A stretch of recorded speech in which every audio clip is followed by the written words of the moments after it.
자, 프린트물 2페이지를 이제 프린트 내용으로 간단하게 오리엔테이션하고 수업을 진행을 할게요.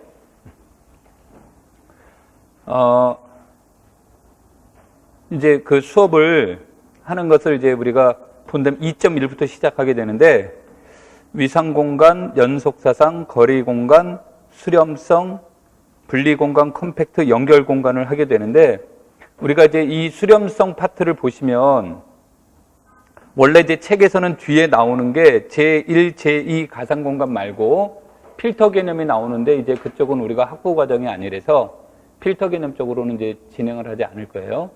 그 다음에 컴팩트 공간하고 연결 공간은 우리가 이제 그 임용 쪽에 맞춰서, 이쪽은 책에 있는 내용들 중에서 임용에 맞춰서 이제 수업을 진행하는 형식이 될 거고, 아마 내가 생각한 대로 수업이 끝나게 되면 이 내용이 끝나는데 한 7주 정도가 걸릴 거예요.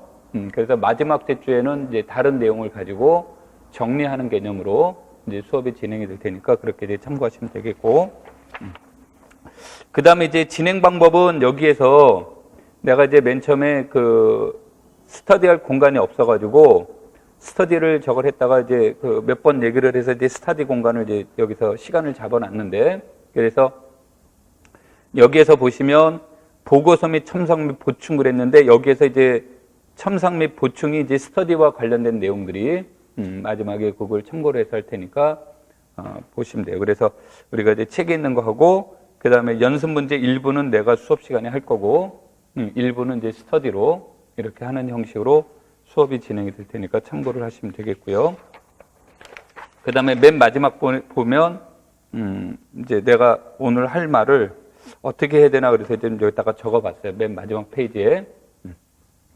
그래서 위상수학을 공부하기 전에 해서 이렇게 이제 써놓은 게, 위상수학에서는 첫째로 열린 집합의 개념을 이해하는 것이 가장 중요하다, 이 말을 했는데, 이 말은 이제 우리가 위상에서 열린 집합을 어떻게 이해하느냐, 이게 이제 가장 관건이 돼요. 그래서 공부할 때마다 열린 집합의 개념을 이제 잡아주는 게 좋은데, 두 번째에서 얘기한 것처럼 열린 집합의 개념을 이해하는 데는 기저의 역할과 그 다음에 이제 그 경우에 따라서는 국소 기저의 역할이 굉장히 중요합니다. 그래서 그런 것들을 어떻게 이제 우리가 이해하고 있을까? 그것을 이해하면은 위상수학이 쉬워질 수도 있고, 그것을 이해하지 못하면 위상수학이 굉장히 어려워질 수도 있고, 그래서 거기에 이제 아주 중요한 요소가 되는 거고, 그 다음에 이제 세 번째로는 우리가 이제 위상에서 말하는 내점, 외점, 집접점, 점의 연속, 점열의 수렴성 등은 모두 점과 집합 사이의 관계이다.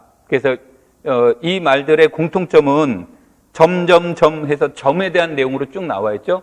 그래서 아까 2번에서 내가 얘기할 때 무슨 얘기를 했냐면, 열린 집합을 이해하는 데는 기저 개념이 굉장히 중요하다, 이런 말을 했는데, 점의 문제와 관련되어 있을 때는 국소 기저의 개념이 굉장히 중요하다. 그래서 이제 국소 기저의 개념을 어떻게 이해하느냐가 이제 핵심이 되니까 거기에 포인트를 둬야 된다라는 뜻이 되겠고, 그 다음에 이제 네 번째 얘기는 클라인의 주장을 빌리면, 그런데 클라인의 주장이 무슨 말이냐면, 클라인이 주장하기를 이런 얘기를 했어요. 기하학이란 무엇인가? 그래서 기하학을 규정하기를 불변의 성질을 연구하는 학문이 불변의 성질을 연구하는 게 기하학이다라고 이렇게 규정을 하면서, 그 안에서 이제 그러면 위상기하학이란 뭐냐? 그러면 위상적 성질을 연구하는 학문이다. 그럼 위상적 성질이 뭐냐? 그러면 우리가 동형이 주어졌을 때 성질이 변하지 않는 것을 우리는 위상적 성질이다, 이렇게 이제 규정을 하는 건데, 우리가 위상이라는 이 책 안에서 위상적 성질이 아닌 것은, 그러니까 다 위상적 성질이라고 보시면 돼요.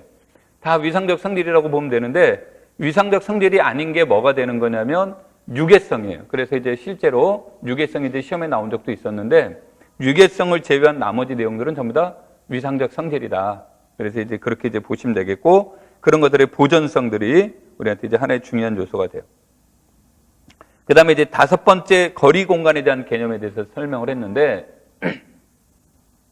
역사적으로 본다면, 역사적 발생적 측면에서 본다면, 위상수학은 거리 공간으로부터 이제 거리 좀 더 구체적으로 얘기하면 무엇의 내용이냐면 적분 문제와 관련되어 있어요. 그래서 우리가 이제 보통 리만 적분을 얘기를 할 때 함수 f가 6개인 폐구간에서 시작을 한단 말이에요. 그런데 이제 6개인 폐구간에서 시작하게 되는데 만약에 불연속점이 나타났을 때 과연 리만 적분이 가능할까 불가능할까? 그때는 이제 리만 적분의 문제가 아니라 적분 문제가 가능할까 불가능할까 했을 때 한쪽은 닫혀 있고 그러니까 한쪽은 닫혀 있고 한쪽은 열려 있는 데서 적분 문제를 연구한 것이 이제 르벡 적분이라는 것이고 양쪽이 모두 다 열려 있을 때 적분에 관련된 문제를 연구하는 데서 출발한 것이 위상수학이에요. 그러니까 오픈 인터벌에서 출발이 된 거예요. 위상수학에 대한 내용이.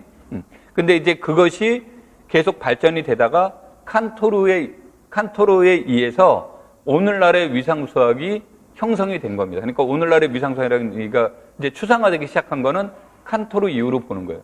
그래서 그때 내용으로 본다면 우리가 일명 말하는 유절 토폴로지를 얘기를 하는 건데 우리가 말하는 유클리드 거리에서의 거리 개념이 있었던 것이 이제 점점 발달이 돼서 지금은 이제 거리 개념이 여러 가지 내용으로 이제 제시가 되는데 그래서 거리 공간이라고 하는 것은 위상수학의 뿌리다 이렇게 이제 처음 잡아준 개념이다라고 생각을 해서 여러분들이 이제 위상에 대한 내용, 거리 공간에 대한 내용들을 체크를 해볼 필요가 있는데 위상수학이 과거에는 2문제 정도가 출제가 됐다가 그러다가 한 문제로 줄어들었다가 그러다가 4문제로 늘어났다가 최근 들어서는 다시 한 문제가 됐어요. 그래서 개정이 되면 몇 문제가 될지는 모르겠는데 내가 생각할 때는 여러 가지 이유로 2문제가 되는 게 적절한데 그 문항수가 2문제가 실제로 나올지는 정확하게는 알 수는 없어요. 근데 여기에서 그 2문제 이상이 나온다라고 한다면 거리의 개념은 굉장히 중요하다. 그래서 거리 개념에 관련된 내용들은 체크를 해볼 필요가 있는데 거리에서는 가장 이제 핵심적인 내용은 기절을 만드는 것과 국소 기절을 만드는 것 이런 것들이 중요하니까 공부하실 때 거기에 맞춰서 보시면 돼요. 자, 그 다음에 6번째 컴팩트에 대한 내용이 되는데 이제 시험이라는 것으로 우리가 놓고 본다면 시험이라는 데서 놓고 본다면 뭐가 되냐면 과거에는 거리 공간, 컴팩트 공간, 연결 공간 이런 것을 검증하거나 확인하는 데 초점을 뒀어요. 시험 문제를 내는데. 근데 이제 지금은 자꾸 변화가면서 어떻게 되는 거냐면 거리 공간을 통해서 위상을 만드는 방법에 대해서 고민하는 문제들이 최근에 출제가 됐었고 그 다음에 이제 컴팩트의 문제는 컴팩트를 확인하는 문제에서 컴팩트를 활용하는 문제로 이렇게 발전이 돼요. 그래서 이제 컴팩트의 의미가 뭐냐 이렇게 이제 표현될 수 있는데 우리가 이제 위상에서 이따 수업하면서 얘기하겠지만 위상에서 열린 집합의 의미에서 열린 집합들의 임의의 유니언은 다시 열린 집합이 되지만 열린 집합의 무한 이너섹션은 열린 집합이 된다는 보장이 없어요. 그래서 위상에서 이제 가장 큰 걸림돌 중에 하나가 무한적인 문제가 되는데 컴팩트의 특징은 무한적 사고를 유한적 사고로 바꿔주는 역할을 해줘요. 그래서 이제 그런 것들이 열린 집합, 특히 이제 교집합 이런 것과 어떻게 연관이 되는지 그런 것들을 살펴보는 게 컴팩트 공부를 하는데 이제 중요한 요소가 될 수 있고요. 자, 그 다음에 이제 8번째 연결 공간에 대한 내용들은 옛날에는 이제 연결 공간, 연결 성분 이것을 구하는 것 자체가 목적이었다면 요즘은 이제 이 연결 공간, 연결 성분들을 이용을 해서 연속 함수의 개수라든지 연속 함수에 관련된 내용들을 다루는데 활용이 되고 있다. 그래서 이제 그러한 것들을 공부하는데 여러분들이 기본적인 아이디어를 가지고 체크를 하시면 돼요. 그래서 공부할 때마다 우리가 내가 지금 배우는 파트가 어떤 파트인가, 무엇을 목적으로 하는가 이런 것들을 알아보는 게 공부하는 데서 중요하기 때문에 공부할 때마다 이런 것들을 한번 꼭 읽어보시고 내가 공부할 때 조금 이제 처음 얘기는 전체적인 얘기는 큰 그림에서 잡을지 모르겠지만 1번에서 8번 얘기는 이제 좀 좁은 의미로 얘기를 했어요. 그래서 좁은 의미에서 한번 좀 공부하는데 도움이 될 수 있으니까 꼭 읽어보시고 그 다음에 그 밑에 있는 것을 보는 것은 위에서 언급하지는 않았으나 폐포, 폐집합 등도 위상수학에서 중요하니 참고해야 하며 이 말이 나왔는데 이 말은 이제 무슨 얘기를 하는 거냐면 쿠라토프스키라든지 이런 사람들이 이제 폐포에 관련된 공리를 만들어냈어요. 그래서 폐포에 관련된 공리라든지 아니면 금방계에 관련 또는 내부에 관련된 공리계를 만들면서 이것을 가지고 우리가 그 책을 전개하는 내용들이 있는데, 과거에는 그런 것이 있구나 정도 수준이었다면 이제 두 번에 걸쳐서 어떤 문제가 나왔냐면 쿠라토프스키의 공리계를 이용해서 문제를 제시하는 경우가 이제 출제가 됐었어요. 그래서 그거를 갖다가 뭐 증명을 해야 된다 그런 정도의 수준은 아니지만 그런 것들을 어떻게 이제 활용해 나갈 것인가, 이런 것들이 이제 공부하는데 하나의 포인트가 될 수 있고, 그 다음에 내가 다른 과목에 비해서 위상수학은 기출문제가 굉장히 중요하다고 강조를 하는데, 기출문제가 굉장히 중요하다라고 얘기하는 건 위상수학은 시험 문제가 변화되는 일은 별로 없어요. 그러니까 시험 문제가 나온 게 또 나올 가능성이 굉장히 높은 과목이 위상수학이에요. 다른 과목을 달리. 그런데 위상수학은 문제는 안 바뀌는데 뭐가 바뀌냐면 토폴로지가 바뀌어요. 그래서 그 토폴로지에 대한 다양성. 그래서 오늘 수업도 이제 강의 준비는 내가 2.1, 2.2, 2.3을 준비해 왔지만 수업은 2.1에다가 집중을 할 겁니다. 그러니까 2.1에다가 이제 집중을 하려고 하는 것은 여기에서 위상이라는 것을 우리가 어떻게 이해할 것인가, 거기에다가 이제 초점을 둬야 되고, 특히 2.1의 연습 문제가 10개인가? 12개의 연습 문제가 나와 있어요. 2.1이. 그래서 이 책에서 연습 문제가 12개면 굉장히 많은 편에 속합니다.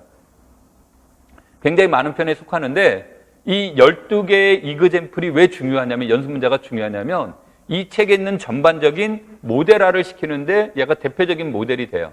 그런데 책에서는 연습 문제를 기초로 해서 모델화를 시킨 내용들은 별로 없습니다. 그런데 실제 교사임용 시험은 여기에서 2.1에서 나온 연습 문제들이 모델이 돼서 시험에 나오는 경우가 굉장히 많았어요. 그러니까 조금 있는 정도가 아니라 굉장히 많았어요. 그래서 2.1에 있는 연습 문제들을 우리가 이제 어떻게 이해할 것인가, 그것들은 굉장히 중요하니까 여러분들이 이제 공부하시면서 참고를 해서 보면 됩니다. 그래서 오늘 제 수업은 2.1에 대한 내용을 중심으로 얘기를 할 거고요.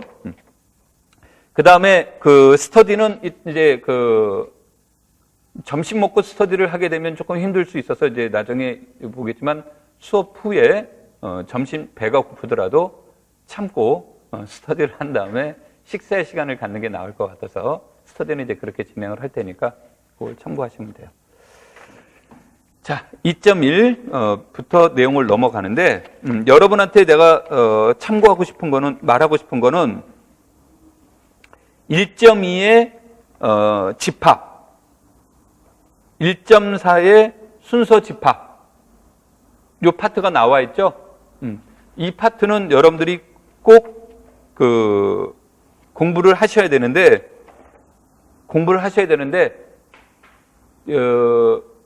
이제 두 가지 관점에서 볼 수가 있어요. 두 가지 관점에서 볼 수가 있는데, 하나는 어떤 관점에서 보냐면, 내가 증명하는 능력을 기르고 싶다.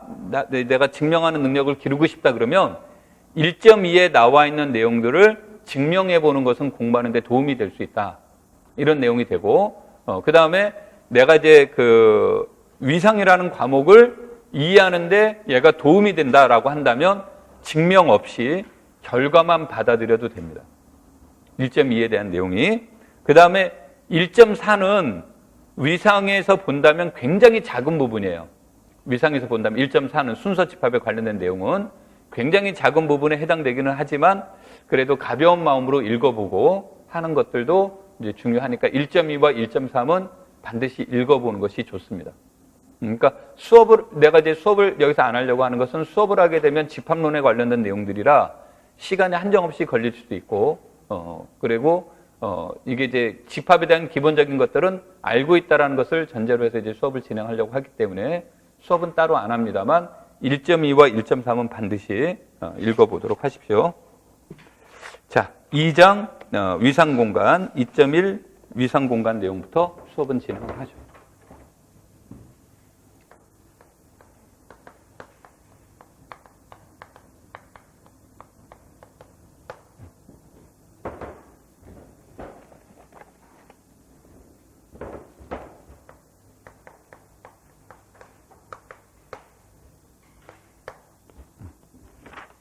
정의 2.1.1과 정의 2.1.3 내용을 같이 보도록 하겠습니다. 이 내용을 이제 같이 보도록 하고,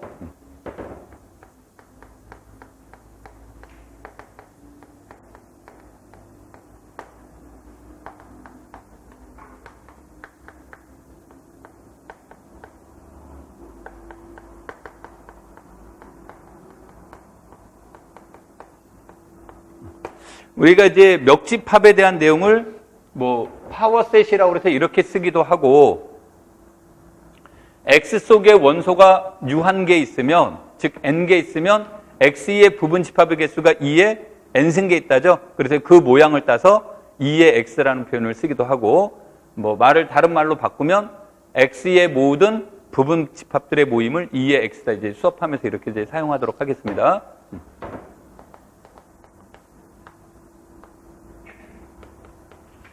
타우가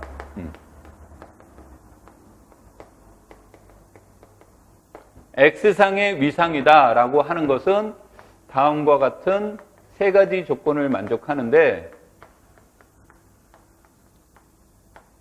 세 가지 조건을 만족하게 되는데, 원래는 T1, T2, T3라는 게 순서적으로 정해져 있지는 않습니다. 그러니까 T1을 밝히고 T2를 밝히고 T3를 밝혀야 되는 순서 관계는 없는데, 지금부터 이제 수업은 T1은 무조건 먼저 밝혀라. T1을. 그래야 나머지 내용이 좀 수월해집니다. 자, 그래서 첫 번째 조건은 전체 집합과 공집합이 어디에 들어가 있다? 타우에 들어가 있다가 되겠죠. 우리가 집합에서 보시면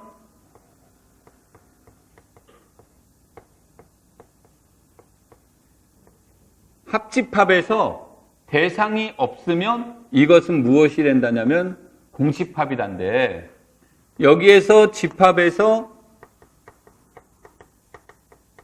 쌍대 원리를 적용을 하면 집합에서의 쌍대 원리는 유니언의 쌍대는 인터섹션이 되는 거고, 전체 집합의 쌍대는 공집합이 됩니다. 원래 이제 쌍대 원리라는 말은 어떤 두 개의 언어를 바꾸어도 명제가 참인 것이 보존될 때 우리는 쌍대 원리라고 얘기하는 건데, 그러면 이런 관계가 주어지면 여기에서 유니언의 쌍대는 인터섹션이 되는 거고, 인터섹션의 쌍대는 뭐가 되는 거예요? 전체 집합이 된다고. 이건 대상이기 때문에 그냥 둔 겁니다. 그래서 이런 조건들이 위상에서 이제 집합론에서 나오게 되는데, 이런 것들을 이제 배경 삼아서 얘기를 해보도록 하죠. 두 번째로는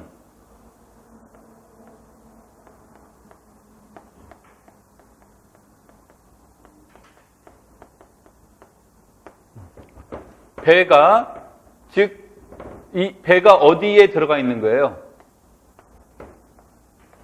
타우 속에서 임의로 빼냈을 때 부분 집합 쪽에 대해서 이때 이것들의 합집합, 즉 이것이 다시 어디에 들어간다? 타우에 들어가면 T2 조건이 되고, T3 조건은 원래는 이 뜻이에요.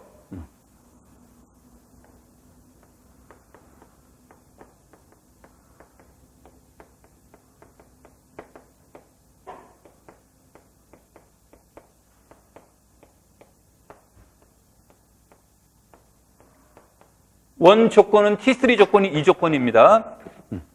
파이나이트 인터섹션은 다시 어디에 들어가 있다? 타우에 들어가야 됩니다라는 것이 원 조건인데, 여기에서 아까도 얘기했듯이 여기에서 공집합도 무슨 집합이 돼요? 공집합도 유한이 되죠. 유한이 되는데, 이 말 대신에 우리가 만약에 여기서 무슨 조건을 먼저 얘기를 했다면, T1 조건을 얘기를 했다면 전체 집합은 이미 어디에 들어가 있다는 것이 설명이 됩니까? 타우 안에 들어가 있다는 게 이미 설명이 되죠. 그래서 이것 대신에 세 번째를 뭐로 표현하냐면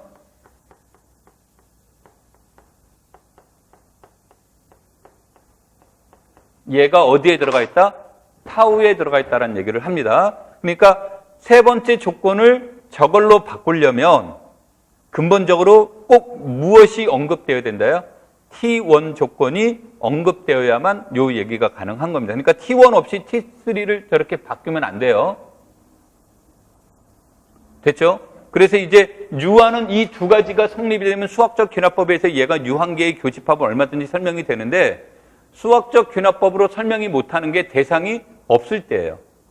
그래서 대상이 없을 때를 따로 꼭 설명을 해줘야 되는데 이거면 충분하니까 이런 것들이 우리는 X상 이 세 가지 조건을 만족하면 우리는 이것을 X상의 위상이라고 하고 그리고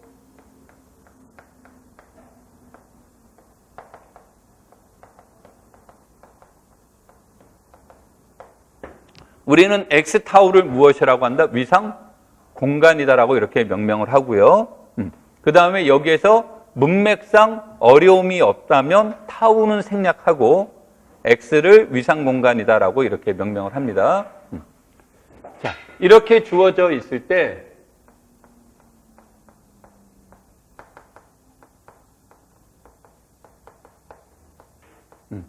이런 표현은 일반적으로 옳지 않습니다. 저 표현은 일반적으로 옳지 않는데 다시 말해서 똑같은 쥐래도 우리가 타우를 어떻게 정의했느냐에 따라서 열린 집합이 될 수도 있고 열린 집합이 안 될 수도 있는 거예요. 그래서 일반적으로 이제 열린 집합이라고 안 하고 이것을 정의할 때 사람들이 타우 열린 집합이라는 명명을 씁니다. 그러니까 어디에서 얘기하냐면 X타우라는 곳에서 논의하는 거다라는 거를 강조하는 거예요. 강조하는데 이제 우리가 문제를 다루거나 증명을 하다 보면 타우가 혼돈될 이유가 없다. 그러니까 이미 책에서 정의되어 있거나 타우에 대해서 그런 말들이 나오면 굳이 우리는 타우라는 말을 쓸 필요 없이 생략하고 이제 이렇게 얘기를 하는데 타우가 뭐 X는 하나인데 타우가 여러 개가 나와 있다. 그럴 땐 반드시 어디에서라는 말을 꼭 써줘야 됩니다. 되겠죠? 그래서 이러한 것을 우리가 타우 열린 집합이라고 얘기를 합니다. 이런 뜻이에요. 그러면은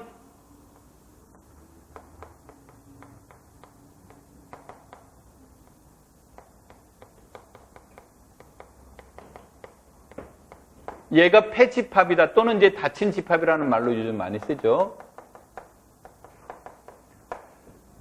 자, 그러면 닫힌 집합이라는 것에 대한 정의는 무엇을 얘기를 하냐면 F의 여집합이 무엇이 된다라는 뜻이에요. 열린 집합이 되는 것. 여기에다가 이거 참 정의를 안 썼네요. 얘가 어디에 들어가 있을 때 타우에 들어가면 열린 집합이고 그래서 다시 말해서 얘가 폐집합이라는 것은 여집합이 무엇인 거? 열린 집합인 경우를 우리는 폐집합이다라고 이렇게 명명을 내립니다.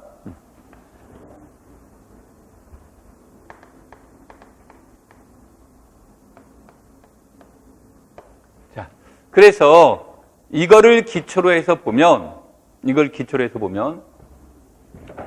전체 집합과 공집합이 뭐였습니까? 열린 집합이니까 저것의 여집합인 공집합과 전체 집합은 뭐가 된다요? 닫힌 집합이 되겠죠?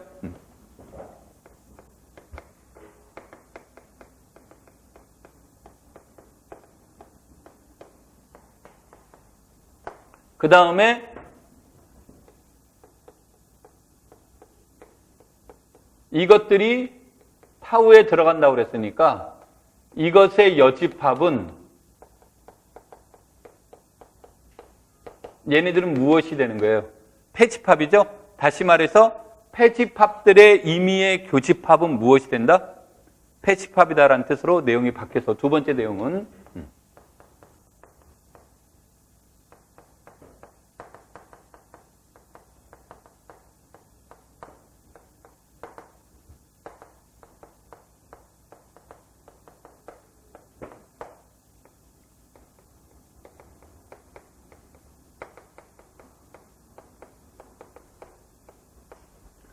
폐집합들의 임의의 교집합은 무엇이 된다?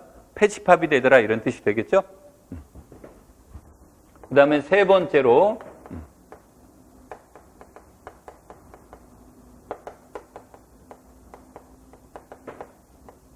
임의의 폐집합 F1, F2에 대해서 이것들의 finite union도 무엇이 된다?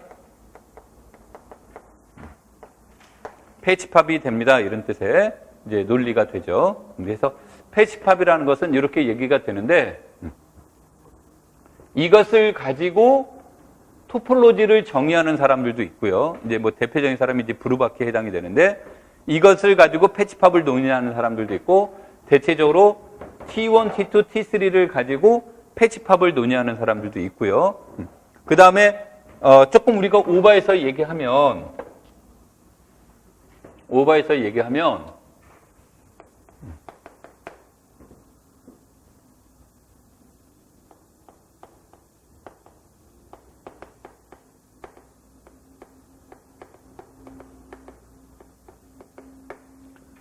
얘가 보통 위상 공간이다. 물론 여기에서 얘는 무엇을 얘기해요?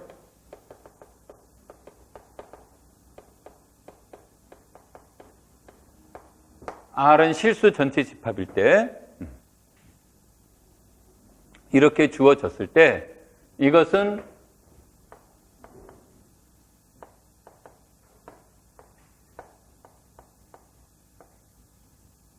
이제 요즘은 이렇게 표시 안 합니다만 좀 촌스럽게 표시를 하면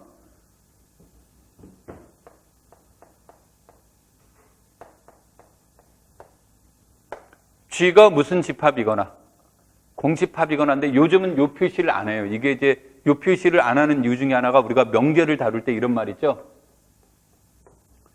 P면 Q라는 명제에서 P가 거짓이면 P면 Q라는 명제 자체는 무슨 명제로 바뀌어요? 참인 명제로 바뀌는 거죠? 오케이? 그러면은 이 말은 G 속에는 원소가 없죠. 공집합 속에는 원소가 없죠? 원소가 없는데 내가 거기서 원소를 빼내서 문제를 푼다면 없는 곳에서 빼놓은 거니까 그것 자체가 이미 뭐예요?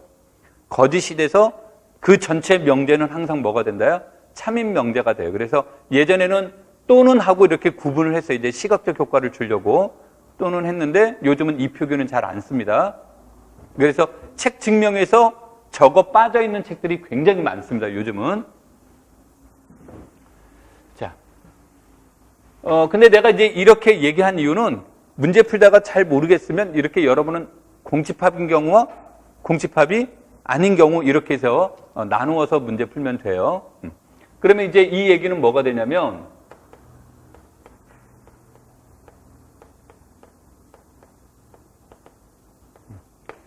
G가 열린 집합이라는 말의 뜻은 G 속에 있는 임의의 원소에 대해서 적당한 양의 실수 입실론이 존재를 해서 어떤 관계를 만족하냐면 A-입실론, A 플러스 입실론이 어디에 포함되는?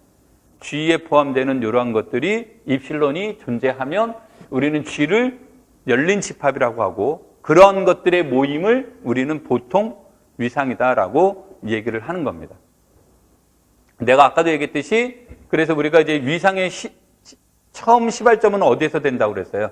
집합에서 적분 문제에서 다룰 때 열린 구간에서의 문제라고 한다고 그랬죠. 그래서 이제 이런 것들에 대한 문제가 되는데 이거를 이제 우리가 뒤에 가서 보시면 2.3에서 보면 금방 2점인가? 2점에서 보면 금방의 문제 2점이죠. 2.2에서 이제 금방 문제가 나와요. 그래서 위상을 접근하는 방법이 크게 세 가지 방법이 있는 거예요. 위상을 이제 설정하는 방법이 크게 세 가지가 있는데 하나는 우리가 제일 많이 표현하는 게 이거예요. 첫 번째로 몇 개의 공리? 세 개의 공리를 만족하면 위상이 됩니다라고 그래서 저 공리를 가지고 만족하는 사람들이 있고 그걸 여기선 공리로 안 보고 뭐로 봤습니까? 정의로 봤죠. 그 다음에 이제 또 어떤 사람들도 있냐면 이 세 가지 조건을 만족하면 이 세 가지 조건을 만족하는 집합들의 모임을 패집합들의 모임이라고 하고 그것의 여집합으로 구성된 것을 우리는 위상이다라고 해서 우리가 얘를 먼저 정의 안 하고 얘를 먼저 정의한 다음에 거꾸로 얘를 정의하는 사람들도 있고요. 그 다음에 이제 세 번째 내용으로는 뭐 여러분들이 책을 보신다면 샴 시리즈를 번역한 책이 일반 위상수학이라는 책이 있어요. 그래서 일반 위상수학이라는 책이라든지 또는 뭐 개미근안이라는 사람이 쓴 엘리먼터리 토폴로지라는 책이라든지 이런 데서는 얘를 기준으로 또 문제를 다뤄요. 그래서 이걸 가지고 이게 이제 나중에 근방을 가지고 위상을 정의한 방법입니다. 우리가 근방 얘기를 안 해서 내가 이 표현을 썼는데 근방을 가지고 하는 건데 우리가 거리 공간이 이제 중요한 하나의 이제 소재거리가 될 수 있다 그랬죠. 거리 공간의 문제는 전부 다 이거를 이용을 해서 문제를 다루는 거예요. 그러니까 똑같은 모델을 가지고 그래서 이거를 가지고 이 스타일로 정의한 사람들은 이게 정의고 이거를 정리라고 보는 거예요. 이거를 이 스타일로 문제를 다룬 사람들은 얘가 정의고 얘가 뭐가 되는 거냐면 정리가 되는 거예요. 그러니까 위상은 어떤 게 정의고 어떤 게 정리가 되는 게 맞습니까? 틀립니까가 아니라 이 사람들이 어떤 생각을 가지고 시작을 했느냐에 따라서 우리가 공부했던 정의가 정리로도 변신이 되고 정리가 정의로도 변신되는 파트가 위상수학이에요. 그래서 이제 이거는 어떤 관점이냐인데 우리가 이제 대체로 아까도 얘기했듯이 칸토르 이유는 전부 다 이 관점에서 접근해 나가는 거라서 대부분의 사람들이 이걸 가지고 위상을 많이 이제 논의를 합니다. 자, 그렇다면 이렇게 이제 주어지게 되면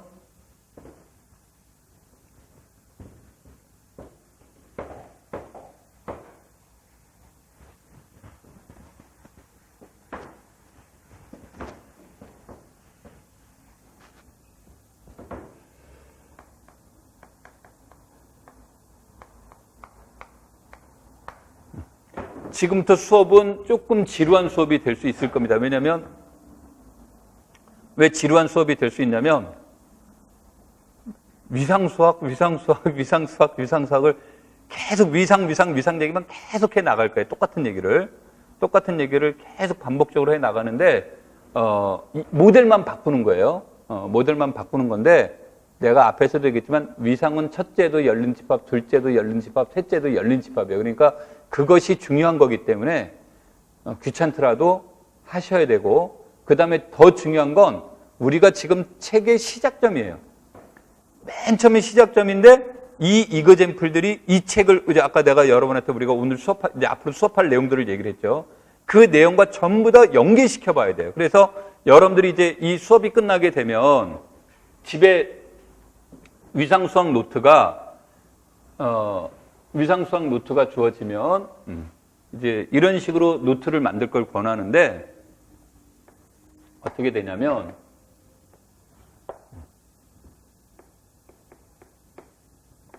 예를 들어서 예제 1이라는 것이 이제 있다. 그럼 예제 1이라는 게 있으면 뭐 우리 책에 나와 있는 예제를 가지고 한번 써볼게요.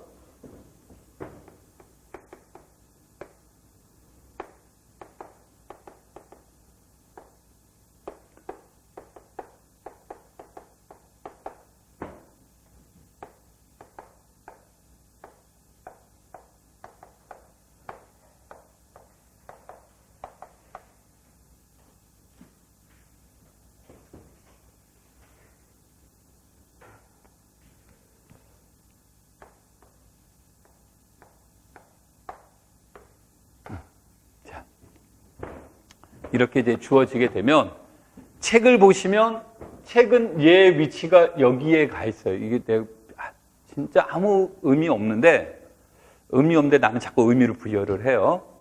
그래서 이제 이 내용들이 이제 얘기가 돼서 이렇게 주어졌다면 굉장히 중요한 얘기 하는 거예요.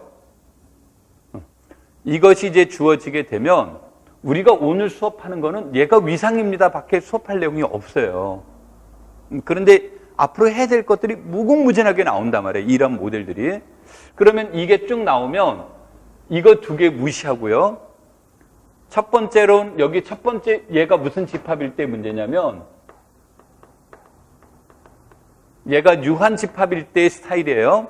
그리고 출제 이원들이 보통 내면 문제를 만들었느냐 문제를 카피했느냐의 차이인데 문제를 만드는 사람들은 만들었다면 지금 내가 칠판에 써놓은 대로 반드시 만들어요.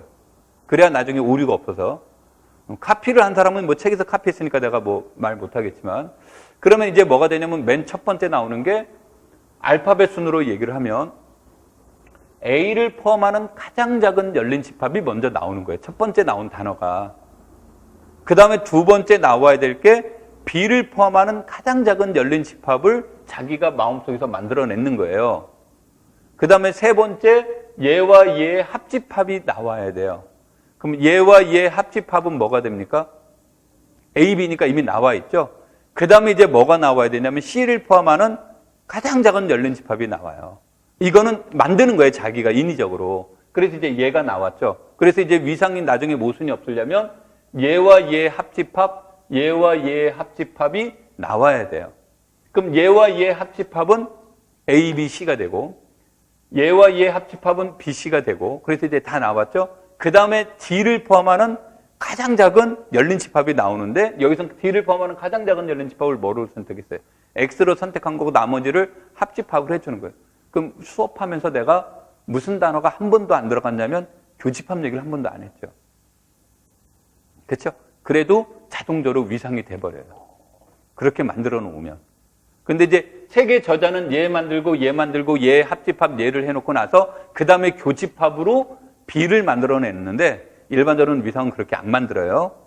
그래서 여러분들이 이제 공부하실 때 유한이면 습관적으로 거기에다가 표현해 주는 게 좋습니다. 되겠죠? 자, 그 다음에 이제 유한이니까 일반적으로 유한이니까 쓸 수 있는 단어가 있어요. 그러면 얘가 유한 집합이면 X가 유한 집합이면 X로부터 만들 수 있는 위상, 즉 열린 집합의 원소의 개수도 아무리 많아야 X가 원소가 N개 있으면 아무리 많이 만들어봐야 2의 N승계밖에 안 나오죠. 그러니까 대상 자체가 몇 개 있다. 유한계가 있으니까 거기에 있는 멤버들을 아무리 교집합해줘도 다시 무슨 집합이 되는 거예요? 열린 집합이 되는 거죠.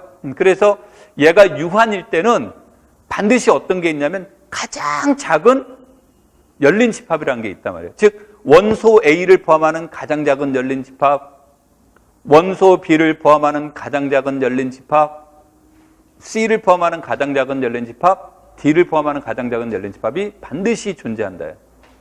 오케이? 그게 이제 여기서 본다면 뭐가 되겠어요? A를 포함하는 가장 작은 열린 집합. 이게 이제 우리가 뒤에 나오지만 이게 A의 국소기저의 개념이에요.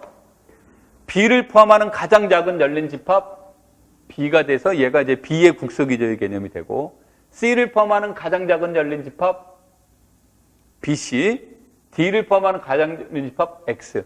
이 네 가지로 문제를 푼다라고 보시면 돼요. 어떤 문제든 이 네 개로만 문제 다 풀 수 있다. 어떤 문제가 나왔든 간에. 오케이? 그래서 여러분들이 이런 것들이 나오면 요 동그라미 친 것들을 먼저 이렇게 정리해보는 이런 습관이 되는 거죠. 그래서 그것에 이제 관련된 내용들이 쭉 나오는 거죠. 그게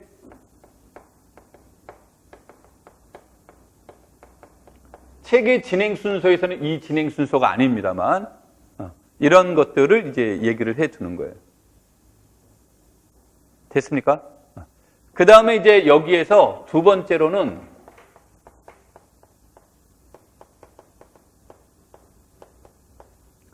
X의 부분 집합인 A를 하나를 잡는데 가능한 한, 뭐 절대적인 기준은 없지만 가능한 한, 그래 나중에 오해가 없어서 가능한 한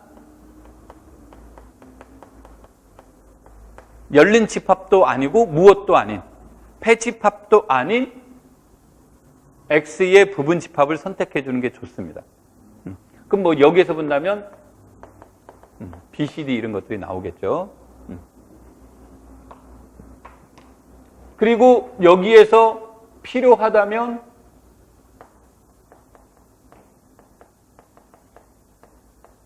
패집합을 나열해 보는 것이 좋은데 유한일 때는 패집합을 나열하는 거지만 이것 자체가 대상이 무한일 수도 있죠. 얘도 무한일 수 있죠. 그럼 무한인 경우를 전부 다 무엇할 수는 없습니까? 나열해 볼 수는 없는 거죠. 그랬을 때 패집합의 특징을 찾아내는 거예요. 패집합의 고유의 특징을. 그래서 그래야 문제를 이제 다루는데 옛날 문제와 최근의 문제의 가장 큰 차이는 뭐냐면 옛날에는 패집합의 특징이 한 가지밖에 없어요. 근데 요즘은 뭐 이걸 콜라보라고 해야 돼, 뭐라고 해야 돼? 두 개를 결합시키는 거예요.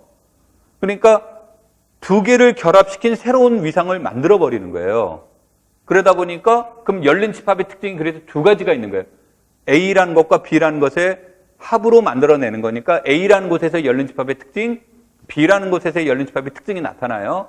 그러면 당연히 폐집합도 어떻게 되겠습니까? 그것의 여집합 관계가 되니까 각각의 여집합에 대한 사고들이 나오겠죠. 그러니까 그런 것들을 정리해 보는 거예요. 그래서 여기서는 폐집합의 특징들이 어떻게 되느냐인데 꼭 아까도 얘기했듯이 한 가지 모델이라고 상상하시면 안 된다. 한 가지 모델일 수도 있지만 두 가지 모델이 나올 수도 있다가 돼요. 오케이? 뒤에 있는 연습 문제들이 이제 한 가지보다 이제 두 가지가 되는 것들이 여러 개들이 나옵니다. 자, 그래서 자, 이제 다시 이제 이런 것들을 이제 가능한 한 요구를 해준다야. 그럼 요게 나오면 이것으로부터 무엇을 A의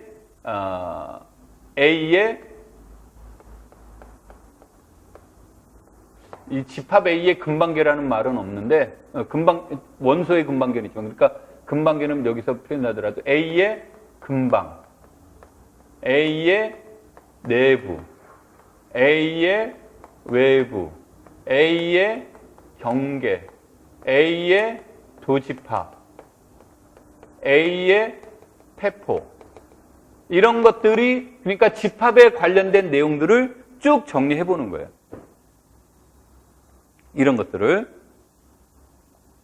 되겠습니까? 그 다음에 이런 게 나오면 그 다음에 이제 얘가 유한이면 무조건 컴팩트가 되니까 유한에선 컴팩트는 바보짓이에요. 근데 이제 내가 하려고 하는 건 모델화를 시켜서 얘기하는 거니까. 왜냐하면 컴팩트는 아까 내가 이제 간단하게 얘기했던 것 중에 하나가 무한적 사고를 뭐로 바꾸려고 하는 거라고 그랬습니다. 유한적 사고로 바꾸려고 하는데 이미 얘는 유한이에요, 대상들이. 그러니까 굳이 유한적 사고로 바꾸려는 노력을 해야 될 이유가 없는 거죠. 그래서 유한에서는 컴팩트는 바보짓이기 때문에 안 해요.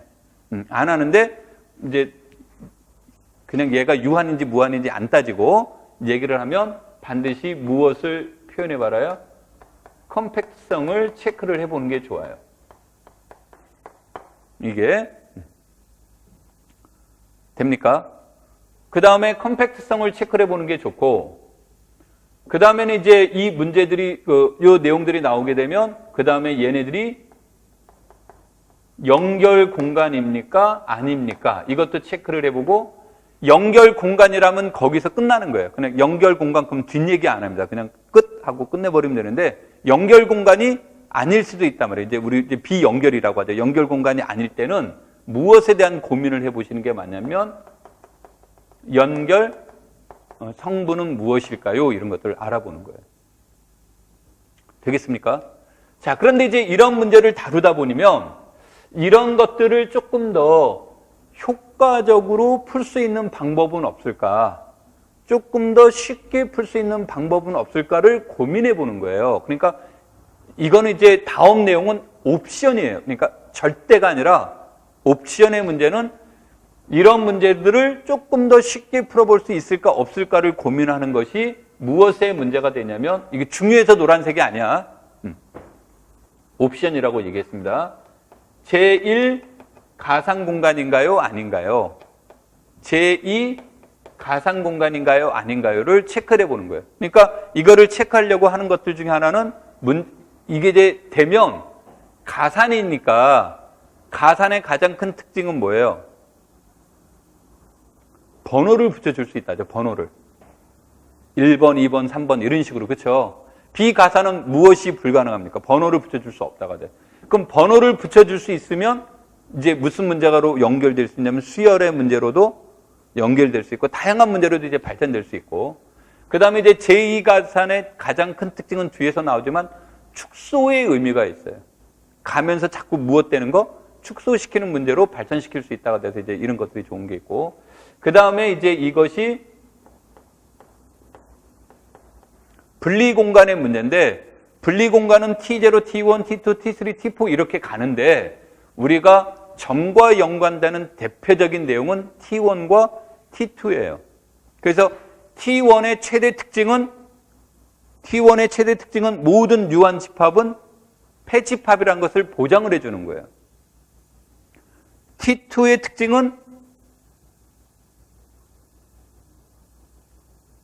특징은 수렴하는 점열에서 우리 실해석학에서 수렴하는 수열의 극한값은 몇 개만 존재한다요. 하나만 존재한다는데 위상은 우리가 알고 있는 상상의 세계와 완전히 다른 내용들이 나와버린단 말이에요. 그런데 T2 공간이 되면 수열하는 수열의 극한점은 몇 개만 존재한다? 하나만 존재한다는 유일성을 보장을 받는 거예요. 뭐 이래서 이런 것들에 그 다음에 이제 이런 것들이 이제 기본적으로 나오는 거고, 그 다음에 여기에서 이제 나와야 될 것들이 연속성의 문제라든지 이런 것들이 나오는데, 연속성의 문제는 이것만 가지고는 풀 수가 없어서 다른 모델화가 있어야 되니까. 그래서 여기서 이제 이런 것들이 이제 나온다고 돼서 이그젠플을 통해서 내가 하고 싶은 말은 이그젠플을 통해서 1장, 2장부터 몇 장 내용을 다 하자야. 2장부터 8장 내용을 할 수 있으면 다 합시다 이런 얘기예요. 되겠습니까? 그런데 2장부터 8장까지는 얘기를 못하는 거, 이 모델로 못하는 게 무엇에 대한 내용이냐면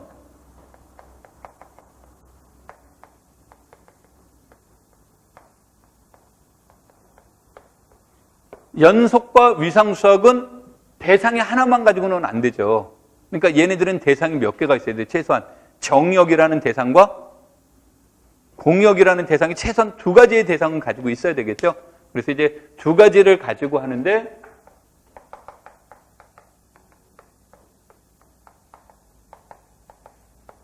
얘를 가지고 하는데 이런 경우도 이제 하는 거죠.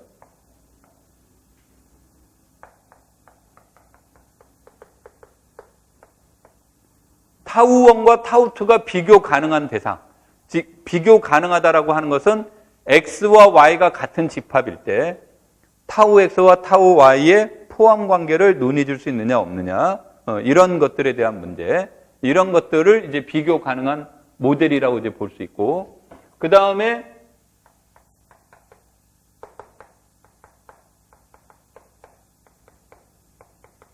x와 y가 둘 다 유산일 수 있고, 유산이 아니라 유한일 수도 있고, 둘 다 무한일 수도 있고, 유한, 무한, 무한, 유한. 이럴 수도 있는 거죠. 물론 모델은 찾는 건 예제는 생각보다 쉽지 않아요. 그러니까 이런 모델들을 책에서 나온 거를 기준으로 정리를 해보는 거예요. 무슨 말인지 이해되겠죠? 그 다음에 이제 이런 문제가 이제 나올 수 있고, 그 다음에 이제 얘네들에 대한 내용들로 이제 무엇을 얘기를 할 수 있냐면,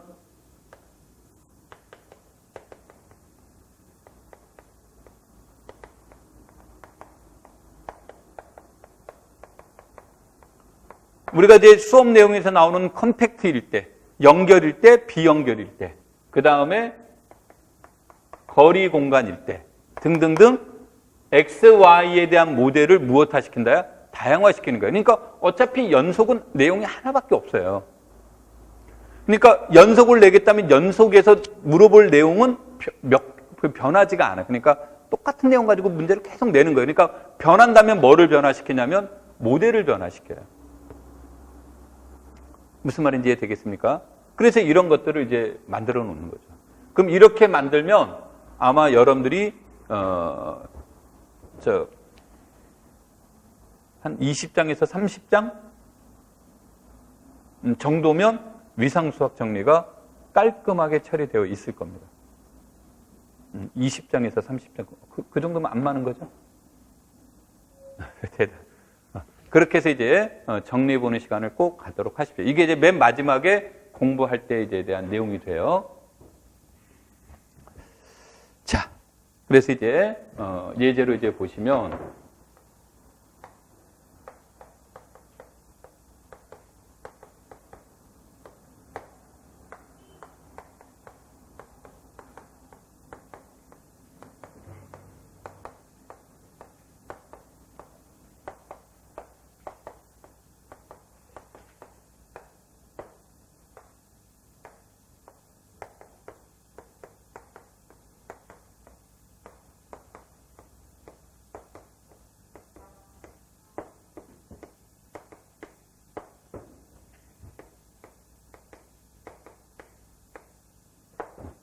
이런 위상들을 생각을 해보자요.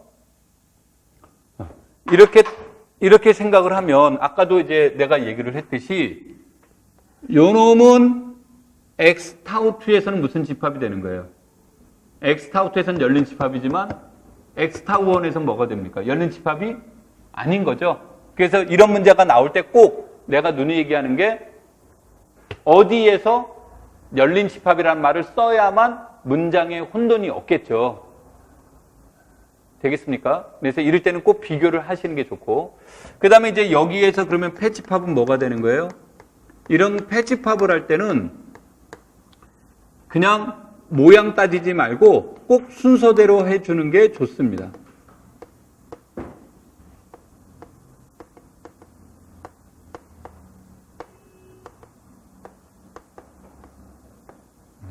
이런 것들이 이제 좋은 거죠. 자, 그러면 이제 이런 게 나왔잖아요. 뭐 책에서 하는 걸 좀 내가 오버해서 순서하고 있는데 이게 나오잖아요.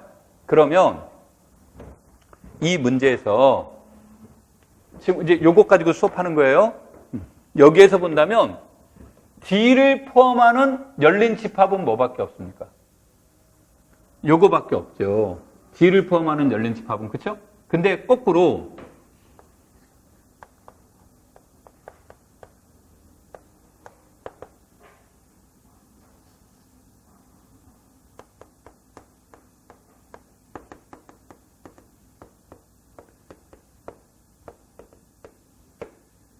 F가 패집합이면 그런 거예요. 그러면 F가 패집합이면 그랬더니 얘를 생략하고 나면 이것들의 공통점은 뭐예요? 몽땅 D를 포함한다죠. 그래서 얘가 패집합이면 이런 뜻이 들어가 있는 거죠. 오케이? 그럼 이 말은 즉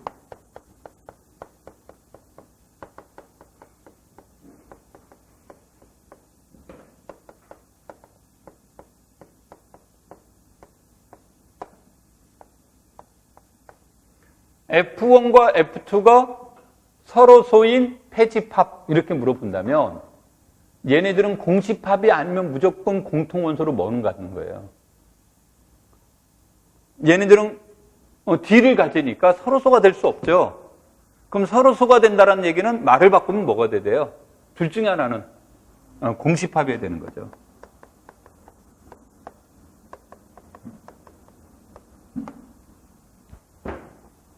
그렇죠? 그래서 위상수학이라는 게 위상은 세 가지 얼굴이 있어요. 위상은 세 가지 얼굴이 있는데 지금 뭐 대부분은 이제 그 세 가지 얼굴 중에 두 가지가 시험에 나옵니다만 하나는 위상은 그냥 위상인 거고요. 또 다른 하나는 위상의 뿌리는 아까 시발점은 뭐라고 그랬죠? 열린 구간으로부터 출발한다고 그랬죠. 그러니까 유절에서 출발하니까 해석학적인 사고예요. 그러니까 위상수학이라는 것의 출발선상은 해석학에서 나온 거예요. 해석학에서 파생이 됐는데 이것 자체가 하나의 학문으로 자리 잡는데 결정적인 역할을 한 사람은 칸토르다 이렇게 얘기를 했죠. 그래서 위상적인 문제를 해석학적인 관점에서 접근하는 내용들이 이제 대부분의 책들이 그래요. 이제 그런 접근 방법이 있고, 그 다음에 칸토르 이후에 많은 사람들 중에 어떤 사람들이 있냐면 위상의 문제를 대수적으로 접근하는 사람들이 있어요. 그래서 그런 책들이 많은 거예요. 이제 뭐가 있냐면 엘제브릭 토폴로지. 그래서 우리 저기도 영화에도 나왔죠. 그래, 안 그래? 이것은 대수인가 이것은 위상인가 뭐 그런 문제 안 나왔어? 자, 영어 안 봤구나.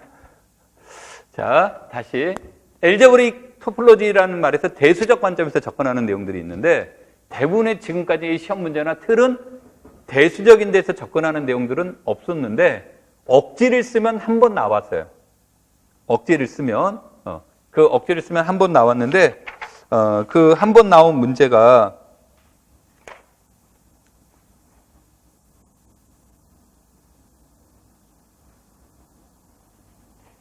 책이 있는데?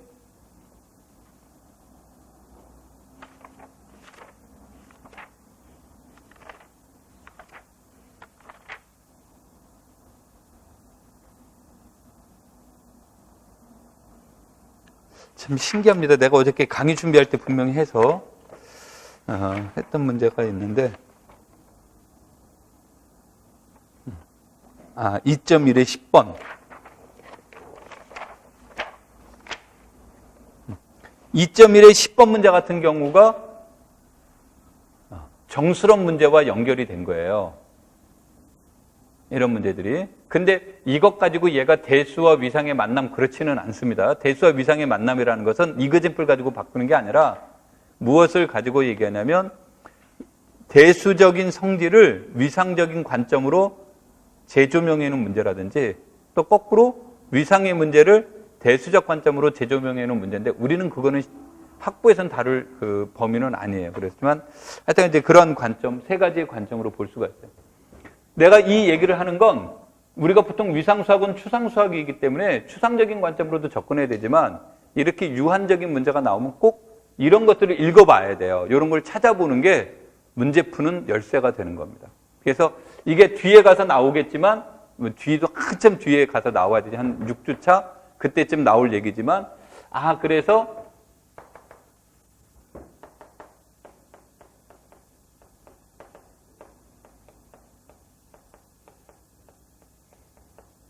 얘는 정규 공간이구나 뭐 이런 식의 논리로 얘기가 되고 정규 공간은 되는데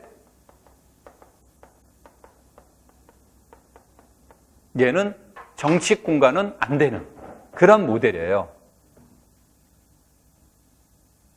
제가 뭐 이게 아까 이제 분리 공간에서 할 얘기를 이제 내가 아까 이제 노트 만들 때 그런 것 때문에 이제 이런 것을 얘기를 하는데 이때 이것을 만드는 이건지 답이 어떻게 나와요? 그래서 이거는 답이 나오는 포인트는 뭐 때문에 답이 포인트가 나오는 거냐면 요놈 때문에 그런 거예요.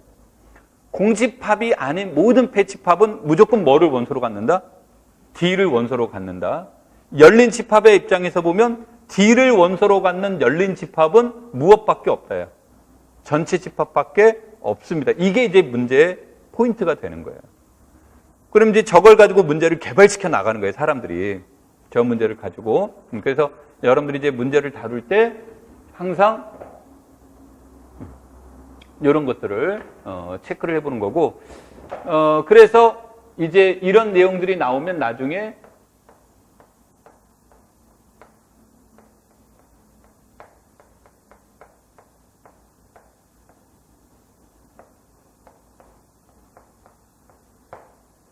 이건 지금 내가 즉각해서 생각해서 답변을 쓴 거야. 그러니까 저런 문제가 나오면 A로 수렴하는 점열이 있으면 A에는 뭐로도 수렴한대요? D로도 수렴한대요. 그러니까 위상은 일반적으로 유일하지 않는데 이제 이런 말들이 가능한 게 열린 집합의 구조, 닫힌 집합의 구조가 잘 정리되면 저 문제대로 그냥 답이 저절로 보이는 거고 저런 것들이 정리가 안 된 사람은 문제가 굉장히 어려운 내용으로 발전이 되는 거예요. 그래서 뭐 내용이 어려워가 아니라 근본 문제를 꼭 체크를 해둬야 된다. 오케이? 되겠죠? 자, 그 다음에 두 번째.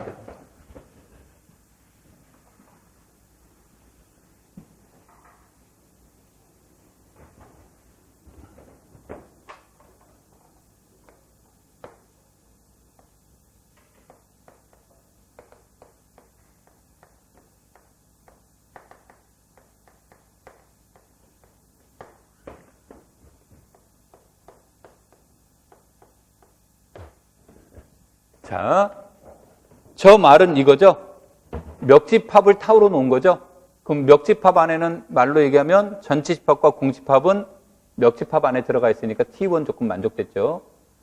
X의 부분 집합들의 임의의 유니언은 여전히 X의 뭐가 돼요? 부분 집합이 되니까 그 부분 집합들의 모임이니까 요 안에 들어간다. 그래서 T2 조건이 되겠죠. 세 번째는 X의 부분 집합들의 교집합은 다시 무엇의 부분 집합이 됩니까? X의 부분 집합이 되고 X의 부분 집합은 전부 다 요 안에 들어가 있었죠. 그래서 얘는 T1, T2, T3를 다 만족한다가 되는데 이때 이것을 우리가 이름을 명명하기를 뭐라고 명명한대? 얘네들을 이산 위상 공간 또는 위상을 생략해서 이산 공간 이렇게 이제 명명을 합니다. 오케이? 그래서 얘네들을 이제 우리가 이산 공간이라고 하는 거고, 이 이산 공간의 특징은 이름에서 나타났듯이 이산이라는 말이 뭐가 돼요? 이렇게 하나씩 하나씩 다 흩어졌다라는 말의 뜻이 돼서 이것의 가장 큰 특징은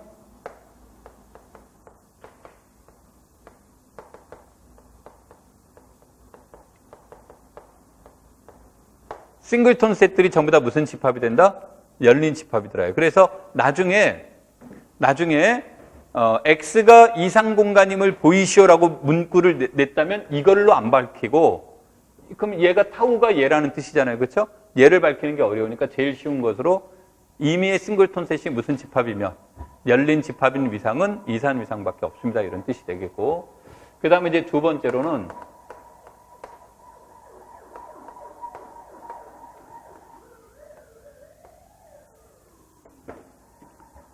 I자예요. I자 필기체로 나름의 멋을 부린 겁니다. 그래서 이제 이거 I자라고 말한 것을, 그래서 이상 공간을 디스크리트 토폴로지라고 그래서 D자를 쓰는 사람들도 많아요. 디스크리트 토폴로지라고 그래서 D자를 쓰는 경우가 많은데, 우리가 제일 눈에 들어오는 모양은 이것보단 이게 더 나아서 이산은 이렇게 쓰고요. 그 다음에 이제 얘는 이제 무엇을 얘기를 하냐면 사람들이 이산 공간 이렇게 얘기를 하는데, 그래서 영어로 이제 비이산이니까 indiscrete다 이렇게 이제 해서 I자를 따온 거고요. 이것에 대한 내용들은 이제 이산이라고도 하지만 나는 개인적으로 이 단어를 더 좋아하는데 밀착 공간이라고 얘기를 합니다. 그래서 이 말은 이것은 어떻게 생긴 거예요?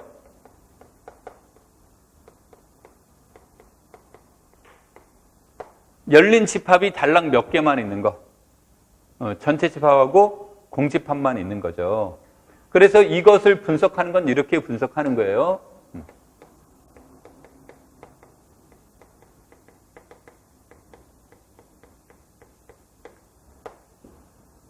점 A를 포함하는 열린 집합이 있다면 그런 열린 집합은 무엇밖에 없다가 돼요.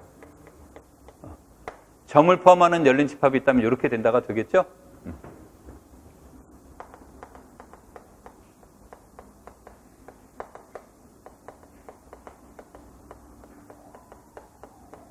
그러면 타우가 위상 공간이면 첫 번째 조건이 뭐냐면 전체 집합과 공집합은 타우에 들어가야 된다죠. 그러니까 여기 있는 이 두 멤버는 전부 다 어디에 들어가야 돼요?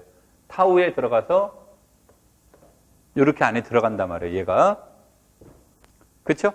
그 다음에 타우는 근본적으로 무엇의 부분 집합 쪽이에요? 얘가 되겠죠? 그래서 위상에서 이 말을 쓴 이유는 위상에서 가장 큰 위상은 무슨 위상이다? 이산 위상이고, 위상 중에서 가장 작은 위상은 뭐다?